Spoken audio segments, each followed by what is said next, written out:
So, ayan, nagpapainit lang tayo ng ating kawali. Then, lalagyan natin siya ng mantika, around 2 tablespoon.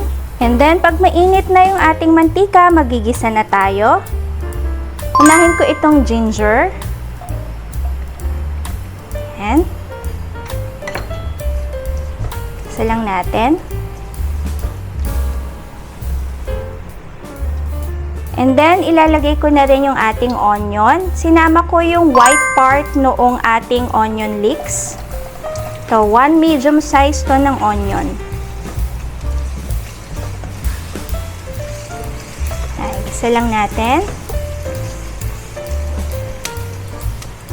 And then, sasabay ko na rin itong ating garlic. Meron ako ditong 5 cloves ng garlic.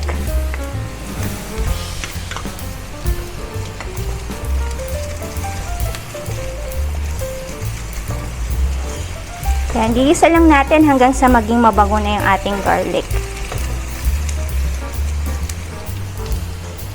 So, ayan, pag mabango na yung ating ginger, garlic, onion, pwede na nating isunod yung ating kamatis. And meron ako ditong 2 pieces ng tomatoes.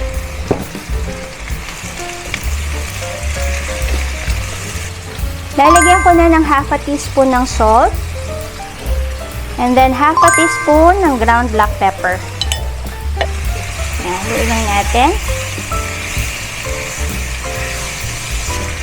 And then, tatakpan ko lang ng 1 to 2 minutes.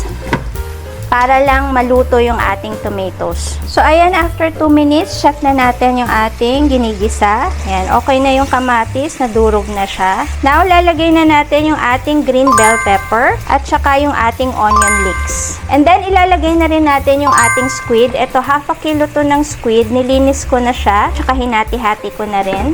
Ayan, stir fry lang natin. And then, lalagyan ko din siya ng patis. Ayan, around 1 tablespoon ng patis. Ayan, then takpan lang natin again ng 1 to 2 minutes. Ayan, mga 2 minutes lang siguro para maluto lang or ma-steam lang lahat ng ating veggies, tsaka yung ating squid. And then, okay na yon. So, after 2 minutes, check na natin yung ating squid.